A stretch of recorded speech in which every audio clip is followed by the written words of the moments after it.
Watauga Arts Council with your host, Cherry Johnson, serving arts in Watauga County for more than 30 years. Hi, I'm Cherry Johnson with Watauga County Arts Council, and I want to reintroduce you to someone who's an icon in Watauga County. I don't know if it'd be icon. You are an icon. Uh-huh. Yeah. This is Gary Smith. Gary doesn't always dress up this pretty, though. I'm very impressed, Gary. You look great. Yeah, well, you know, it's for TV. It's for TV. You look wonderful. Well, thank you. You look like you thought this was really a big deal. It is a big deal. I get to sit down here with you, and that's a big deal. Oh, thank you. You always have to. I always dress up for the ladies. You do. I thought he was dressing up because he wanted to impress you with all the cool things he's doing this summer. No, those in themselves will impress them. That's true. I don't need to dress up for that. That's true. I just strictly dressed up for you. Now, I'm really overwhelmed. Gary, you are in Blowing Rock, and right now you are performing at the school, right? The auditorium on Sunset Drive, yeah. Yeah. Yeah, where we've been for the last 5 years. Right. And although, we're hoping you can stay in our community, I know there's some concerns that you might not be able to. Yeah, but as it looks right now and as it stands right now, I mean, I don't see us.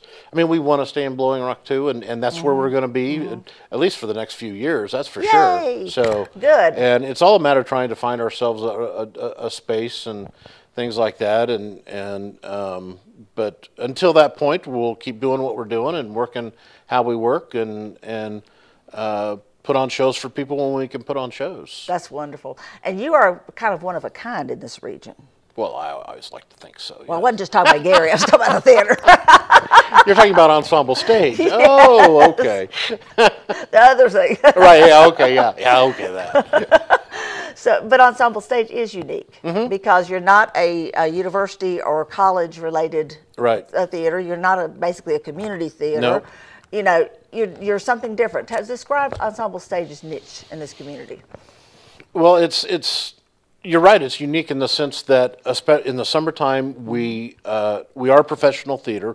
We hire equity actors, that's the union for professional actors and stage managers, and we produce our own shows, and that's for our summer season. Then when we get into the fall and winter, we do kind of become a bit of more of a community-based theater. We do staged radio plays, which have gotten really popular. People love seeing that stuff done, and it gives an opportunity, especially for people to bring like their younger kids to actually get a piece of classic literature that's done in a fun way. I mean, we've done Dracula by Bram Stoker. We've done Frankenstein by Mary Shelley. And it's all within the guise of an hour-long radio play, done like they did back in the 40s, with sound effects all being done on stage.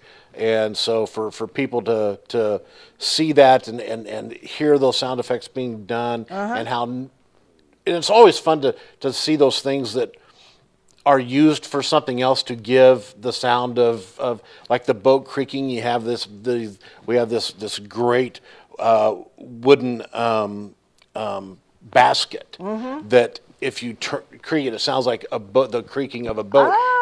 And then we have a big vat of water on the floor with this plunger type thing that makes it sound like the waves hitting the side of the boat. And so you put those two things together, and it's a lot of fun. See, that's what I think the audience is seeing it like looking behind the scenes.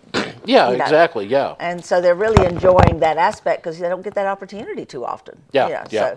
So that's really, really cool. Now, those are very popular. You've done off and on a Christmas production. Up until last year, because of our scheduling issues with the school, we've done yearly holiday musical variety show in the guise of the old Bing Crosby and Andy Williams type. Those are cool. They are, and you know, we dress our ladies up in these beautiful ball gowns. And men have the tuxes. Men wear tuxedos. It's elegant.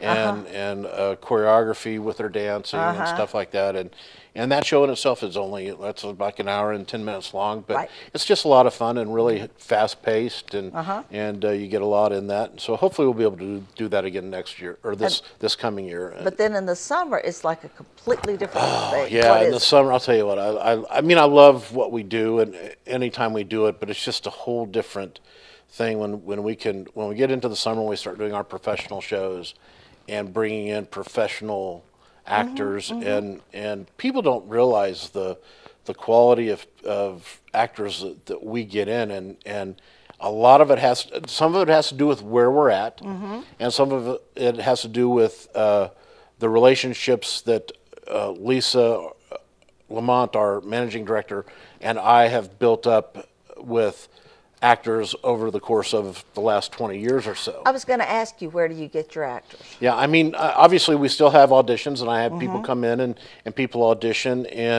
but every once in a while, like our very first show when we did a reading of it, and that's how we pick our plays, is we do public readings, and everybody's invited. It's free. They could either read or they could just listen, but that's how we pick our plays. And we read the play that we ultimately picked for the first show, which is called The Love List. And when we read that, Lisa and I both turned to each other and said, we'll do this if we can get Laura Hodos here. And Laura Hodos is this wonderful actress. She's travels the world acting. She, as a matter of fact, I mean, it's amazing the stuff that she's done. I mean, she's a 3-time Carbonell Award nominee, which is the Tony Awards for Florida. A Gold Memorial Drama Prize and Florence Bauer Vocal Prize recipient. She's on stage all the time with the Orlando Philharmonic.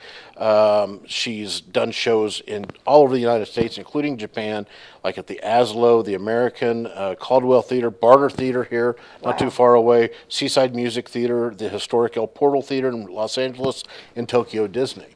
And that's just a few of these things. And we're a small theater, and she is used to not only working but also getting paid by these bigger theaters who have tons more money, but because of the relationship we have with her, and like I said, I'm sure some of it has to do with here in the high country and being able to come here. I think that's often the case. But we got her in, and it's just it's a real treat and honor to have her be a part of our season.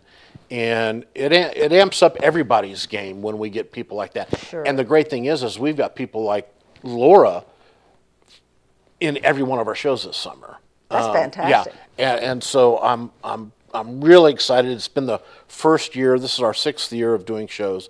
This is the first year that I've been able to cast my first choice in all my roles for all the shows. Wow. And that never happens. That never happens in theater. Set a bar. You have to meet this every year, right? I know. Well, that's not going to happen, because usually there's either somebody's already, because obviously your first choices are usually everybody else's first choices too. And whether it be because of the size of the contract, or that it will interfere with another show that are already booked for, or whatever, a lot of times I won't be able to get my first choice, or sometimes my second or third or fourth choice. But I don't think I've gotten my fourth choice whenever I've had to. I've never had to go below my fourth choice. But this year it's been great. I'll call up my first choices, and it's always that trepidation of, oh, okay, I know you're busy, but let me tell you about this show I've got going on. And I think some of it has to do with, like I said, being here in Blowing Rock. Yeah. Number 2, the relationship that Lisa and I have built up with some of these people, and also the plays we've chosen this year. Because that really does, especially an actor that works a lot, they can really literally pick and choose what they want to do. That's great. Yeah, and so it's not like we're getting an actor in who is just hungry. Who's hungry, and because he can't get cast or she can't get cast in anything. And so it all kind of worked out where I would, because there was a couple of them that they said, well, I don't know. And I said, let me tell you about the show. And I would tell them about the show, and then they'd go, you know what, I think I could probably make that work. Hang on. And, and a couple of days later, they would call and say, yep, we're in. That's fantastic. Yeah. So we're, like I said, we're real excited about our season. And also, Laura, and this is the first time it's not even on our website yet because I talked to Laura yesterday on the phone. She developed a show, a cabaret show, which is about an hour and a half long, and it's called, what is it called? Sorry, I usually don't have to have notes, but I'm getting old. So it's called Ethel, Mary, Julie, and Babs. And she does music of Ethel Merman, Mary Martin, Barbara Streisand, and Julie Andrews. Oh, wow. And like Laura is just an incredible singer. She does a lot of musical theater. But this is a show that she created about 7 years ago. Yeah. And she's got costumes for all the stuff and everything. We're doing a special presentation of that show July 12th. Wow. Laura's here for two of our shows. She's doing The Love List, and then she's also doing Killing Time, which is our suspense thriller. And so, and during that time, she's going to do one night only of her show. How wonderful! Yeah. So that's fantastic. So now let's back up just a hair. That's your first show she's in, right? The first show is The Love List, which is a spicy Norm Foster comedy. And once again, I used to not have to have notes, but I have to have them now, as I have, especially this year, because we've got more stuff going on this year than we ever have this summer. But here's a little blurb on that, and it's about this guy, Bill, who's a perennial bachelor, and he decides to accept his friend's advice and hires an old gypsy woman to find him the perfect match. She has him create a list of top 10 best qualities in a mate. He does so, and suddenly this ideal woman shows up who acts like she has known this Bill guy all of his life, and he's freaking out a bit because he's never seen her before. She knows everything about him, and he's starting to realize she has all the qualities he wrote on this piece of paper. So, but to test his theory, he crosses it out and puts obscure things in there as a replacement quality to see if this is really what it is. And sure enough, turn on a dime, suddenly instead of him loving her friends, she hates his friends. And it's just, it's very fun. It's very, I mean, it really has kind of a Lucille Ball feel to it, you know, but it's a lot of fun and when we read the play, it's such a great vehicle for actors, and one of the other actors that are in it is Stephen Moore. He's been in a couple of our shows, but he's just this lovable teddy bear of a guy, wonderful actor out of Greensboro. And most people will remember Steve, even if they haven't been to our shows. There was probably about 3 years ago, there was this big to-do made about this Jeff Gordon commercial where he, quote unquote, punked this car dealer, this car salesman, had him get it, you know, Jeff Gordon got all in disguise and got into this car and wanted to take it for a test drive, and then he drove like Jeff Gordon can drive, and the salesman's going nuts and hanging on to things. Well, that was Steve. It wasn't really a car salesman, it was actually Steve, but yeah, it made it onto national news and stuff. But yeah, so that was Steve. So even if you haven't seen him, you've seen him. Yeah, and so he's going to make a great pair off of Laura for that with The Love List. And like I said, it's a fun, spicy, modern comedy. That's great. And then we go shift gears completely into this show called Killing Time, which is a suspense thriller. And I love our suspense thrillers. I love directing them, and I love finding those ones that really keep you guessing as an audience what's going on. And this is a perfect example of that. It's a two-character play, and we have Laura, who's playing the female in the show, and the other person is Mark Colbinson, who is a professional actor out of Jacksonville, Florida. He's done a lot of stuff across the country. He came up here and auditioned, and I was very impressed with him, and he was my first choice, but I was almost afraid to call him because I knew that based on his resume that we weren't going to be able to match what he's used to getting paid. Right. But I got a call from him. Now, he's one of those that, because of where we're at, that made it happen, because he called me up and he said, look, I hope you enjoyed my audition for you. If you are considering me, I would love to come up there. I stayed up there for 3 days to come do your auditions, and there's just such beautiful area up there. I'd love to spend 4 weeks up there and do a show for you. That's fantastic. And so it's like, yep, you were my first choice anyway. So that's great. Yeah, I want you. Make me beg you. But and killing time is this, like I said, this wonderful thing. It's a quote unquote chance meeting between a man and woman outside of a store. Her car's broke down, or she can't find her keys, and so he said, well, she can come over to his place and make a phone call, and gets there, and you start realizing that everything seemed to be planned, but you don't know if he planned it or if she planned it to have this happen and have this meeting and have this moment in time together there, because he has a history with her husband, and she knows the history of her husband with him, but and so you're trying to figure out who planned this. Did he? I mean, and because it's, like I said, it's a suspense thriller, and so they both have this end game they're wanting to get to, a revenge kind of thing, but you don't know who started it and who planned it, because it feels like either one of them could have planned this thing. Wow. And they both are, they take turns being the predator and being the prey in this. It's a wonderful script. It is. It's a great script. And like I said, I always love doing our suspense thrillers, and we have a really good reputation now with our suspense thrillers that we get people in. A couple of years ago, we did Mind Game, which was that movie Shutter Island that Johnny Depp was in. That was based on Mind Game, but we do really cool suspense thrillers. Then after that, we have our third show, which is, now this is something that we don't normally do.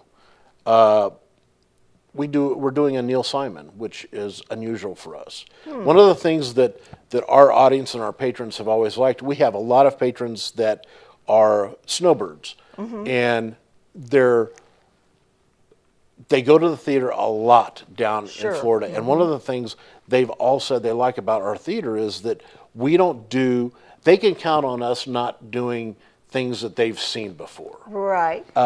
Because we really scour and dig with our play readings and find wonderful plays, but they're not your normal plays that you see on every stage across the country.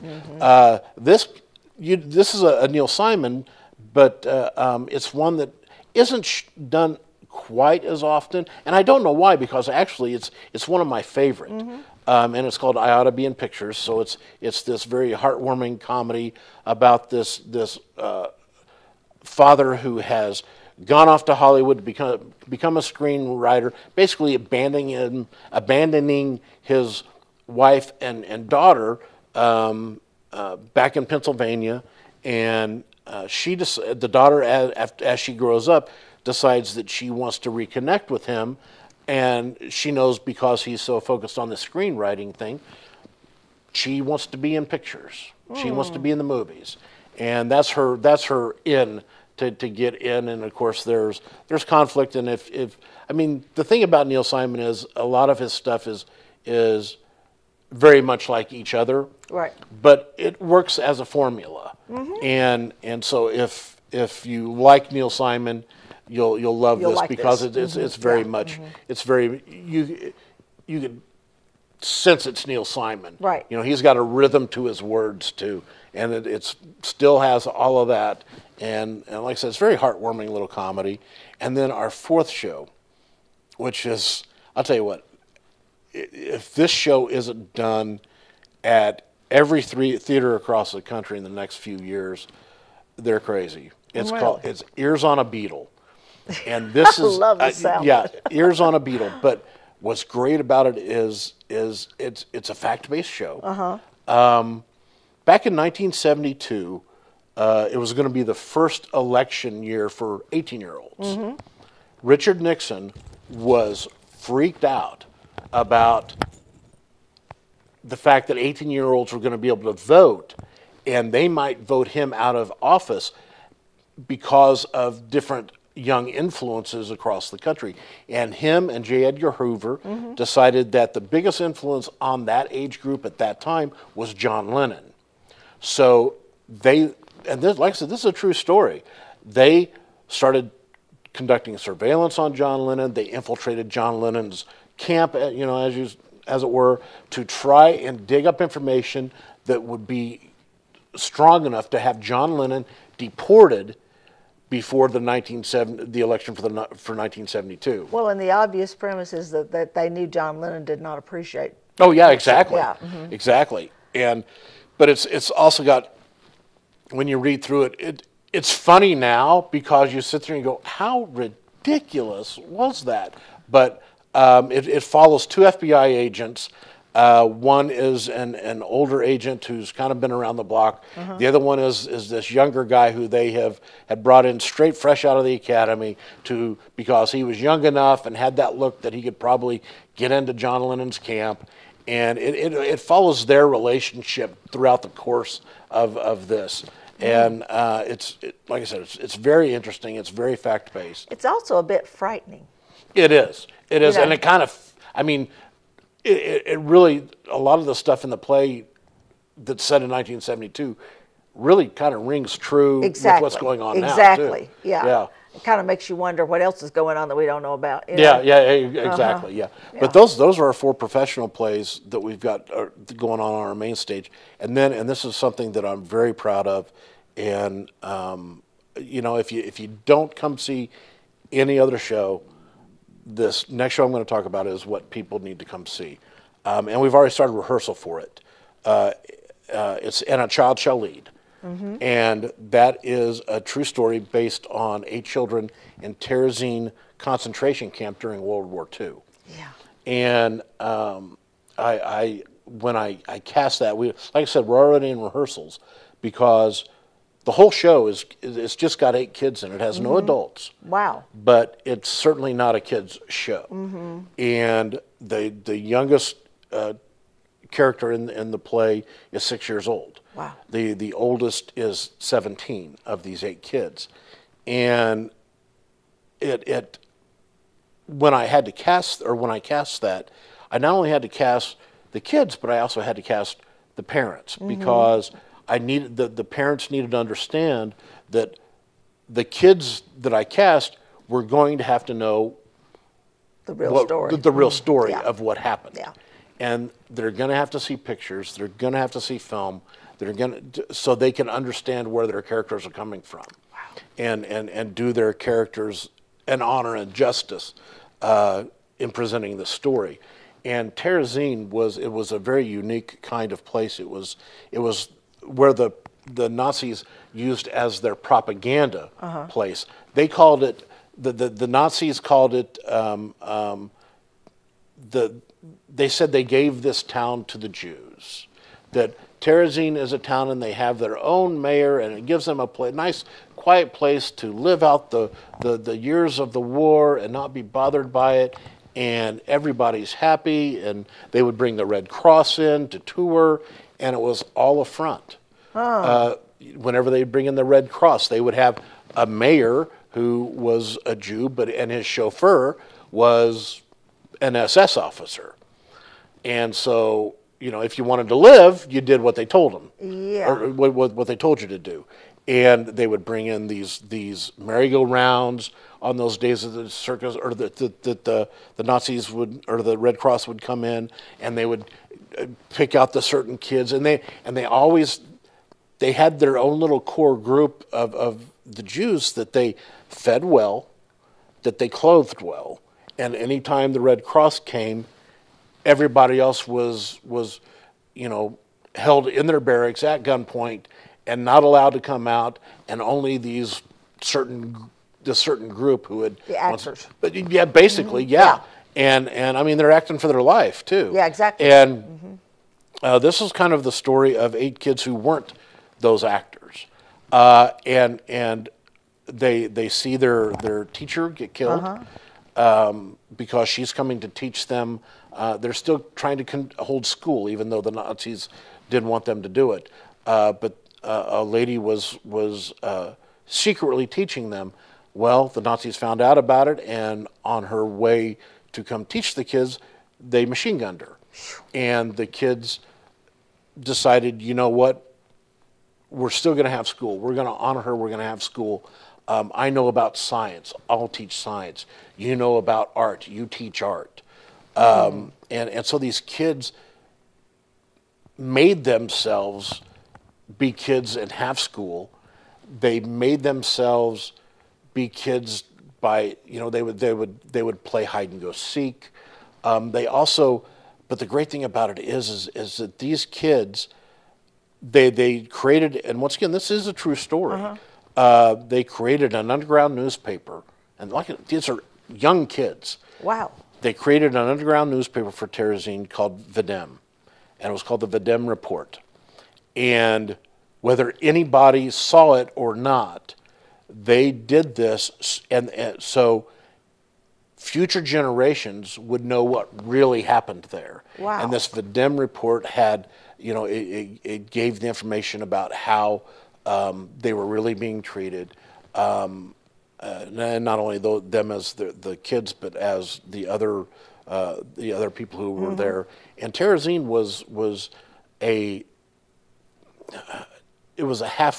kind of a halfway or holding point when they would pick up the Jews from the ghettos. If Auschwitz or Dachau were backlogged in the extermination, they would take them to Terezin and hold them there until they had room, and then they would take them from Terezin to Dachau or Auschwitz. And these kids knew that. It wasn't like they were blindly going about playing.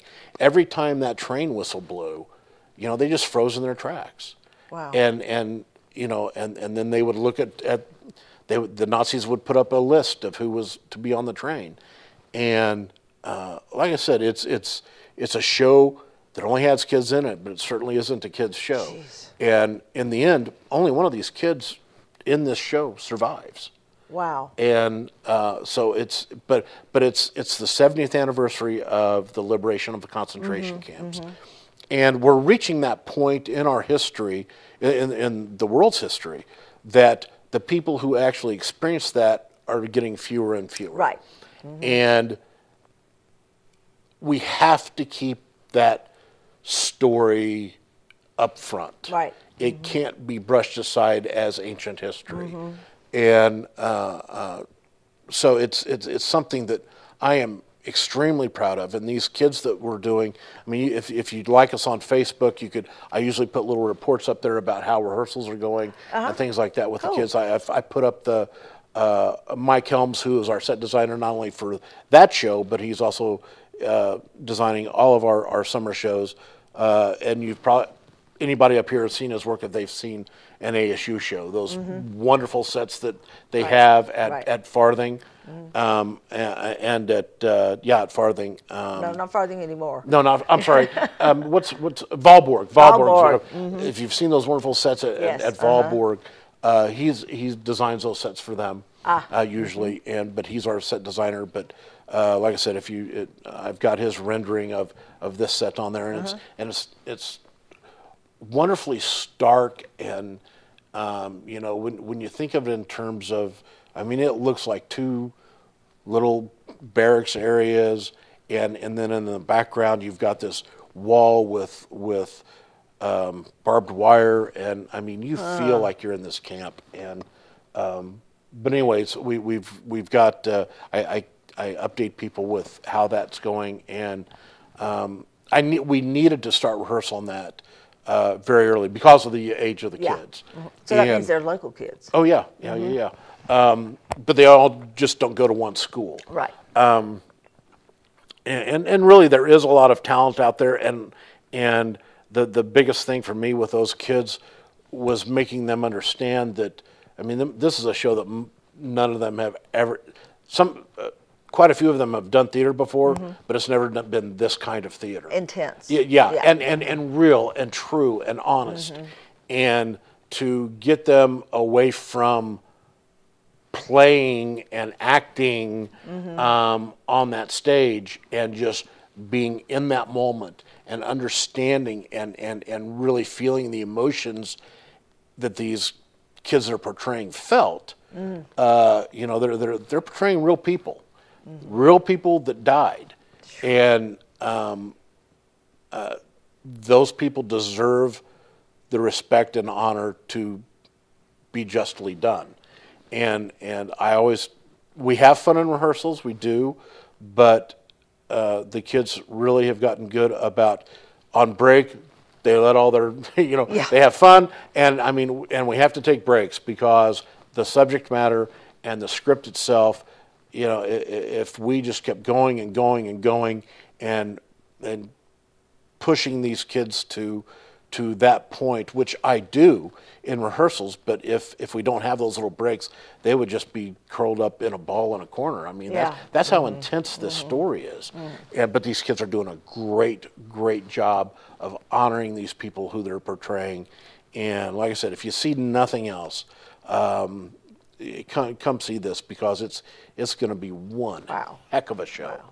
Now you mentioned coming and seeing things. You can get season tickets, I'm assuming. Oh yeah. We've got season tickets for our summer season, which was those 4 shows that I told you about.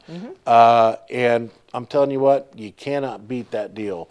For $65 for a senior or military personnel. You get to see 4 shows. 4 professional shows with professional actors for $65.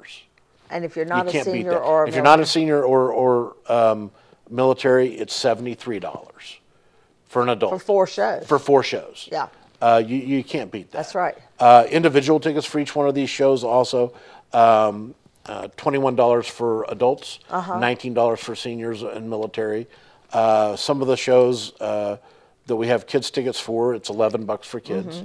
And so like I said, if you'll save about 13% if you get our season tickets, and plus premium reserve seating for our season ticket holders. And it's going to be a really great season. It does sound like a fantastic season. Yeah. And I know that you're also doing this summer a camp for kids, and it's going to be in July, right before our summer camp, one of our summer camps. Right. You're doing the second week in July. Right. We're doing July 6th through the 10th, I think is what it is. And then we take up the next week. Yeah, it's called Enchanted Theater, being taught by Natasha Braswell, which a lot of people up here probably know her. Right. But she's teaching our younger kids camp. A couple of things that we love about our camps and how we do them is, for her camp, we only take 12 people. We don't allow it to turn into 40 and 50 kids that get lost in the shuffle, whatever. And also, in our camp, the kids create their own show. Right. Which I just love. So many times, and the kind of same thing goes with And a Child Shall Lead. So many times, I think adults don't give kids enough credit. And I agree with you. And I'll tell you what, there's so much creativity, so much talent in kids. If they're steered in that right direction and given that opportunity, they will, they 9 times out of 10 shine through. And that's why with like I said, with our camp, the kids create their show. Yeah. We give them that responsibility, and yes, we guide them through it, and we work on things, and it all kind of starts out with a topic or a subject that we have them improv, and that improv may take, their first improv that they do may be 15 seconds. And before everything's said and done, we have created a scripted play from these improvs that is 15 or 20 minutes long. Wow. Yeah, and it's like I was telling, we did radio earlier. So like I was saying, I've yet to have one kid complain because they didn't have enough lines. It's their fault. Because they wrote the play. They're writing the play, so if you don't have enough lines, give yourself a line. Gotcha. Now, if they want to enroll their children, folks out there, how do they do that? whether they want to buy tickets or enroll the kids, they could do it online. So you have all that online. All that's online, and or you can, and that's at our website at ensemblestage.com, or they can give us a call at 828-414-1844, and we can handle it that way. That's cool. Yeah, that's cool. And your camp happens where? At the school school auditorium. Florida School Auditorium. That works. Yeah, my schedule this year is, I looked and I have a day in August, about the third week of August, that I'm not at the auditorium or in rehearsal for a total of 10 or 12 hours a day. I got one day in August that so you're going to sleep. So I'm going to sleep that day. Yeah. But it's worth it because it's going to be a great season. It really is, and I'm really excited for you that it's going to be a fantastic season. I'm very impressed. Well, thank you. So you guys blow me away anyway. But they're going to be doing some great stuff, not just this summer. Just hang on. We'll talk about the fall later on. That's right. And there's a lot of cool stuff going on there too. You guys just keep action happening all the time. We were saying that you're kind of unique in the high country because that you're not university, you're not community theater, right. You're professional theater. But then I like to say professional with a twist. Right. But then in the fall you sort of merge it a little bit and become a little bit more community. Yeah, absolutely. So, yeah. And I think that the great thing about that is too, and I mean, community theater is wonderful, and the fact that we do it. That we do shows in the fall and the winter that are more community based, but I don't approach those shows any differently than I do my professional shows. I think part of that experience in community theater should be really understanding the process on a professional level. Right. And I expect every bit as much out of my shows that I do that are community-based as I do my professional shows. Right. Simply because it's a community-based show, I don't sit there and go, well, it's community. No. Once again, most people, when pushed and when you're honest with them and you can steer them properly, will surprise themselves and their friends and things like that, and because I rarely let them take an easy out. I rarely let them be a stereotype on that stage, or use. I always call it the universal signs. If you're frustrated, that we don't do that in real life. So why do you do it on the stage? Exactly. So it like I said, it is a community-based theater there in the fall and the winter, but it's professional driven. Well, and it's also community-based in another way that I want to bring back up. You've mentioned a couple of times reading plays. One of our board members, Pat Moritz, and her husband Mike, read plays with you guys. Yeah. And then I don't know how they got started in that. I don't know is that an opportunity that's open to folks that want to come participate? I think it's a really cool way to be involved with theater, to come in and help read plays to help determine what plays get chosen. And I'll tell you the biggest reason we started doing that was Lisa and I, frankly, if we won the lottery, ticket prices would be zero. We think. And we understand, not just think, but we understand the importance that theater has in a community, right? And helping a community grow. And but the problem is that there's people out there that, and I understand that if you've got to choose between bread and going to a show, you got to eat. You got to choose the bread.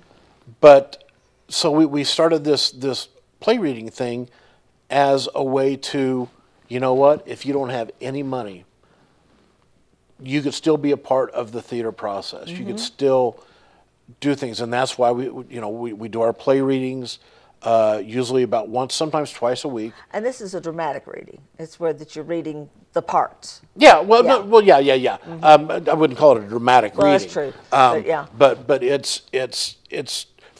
it gives me the opportunity to hear the plays out loud. Yes. And because the way my mind works, and and things. I could read something, but it doesn't. But I can't disconnect and give my visuals that I need as a director in the decision of, okay, do we do this or not? There's things I would miss. So we do these so I can hear the plays out loud. And so, and you don't have to be a reader either. You could come and just listen. Right. I know Mike, like you're talking about, he's not a big fan of the reading. He will when we have nobody else, but he's one of those that likes to sit back and just listen. And it's great to have sounding boards. Sure. And there's been plays that I've went ahead and selected because of the response in the play reading. And my response would sometimes be that minority, where I would think, I just don't see it. But if I've got 7 other people who heard the same play read as I did, who got excited, about it, that says something. So it does carry weight with us, and it does help us decide. And so that makes you, for absolutely nothing, you could either read a part in one of these plays, or you could just sit back and listen to the plays. Cool. That's really cool. And be a part of that process of what's going on that stage. And when does that happen? We usually start those shortly after our Christmas show. So we usually start those about the second week of January. Right.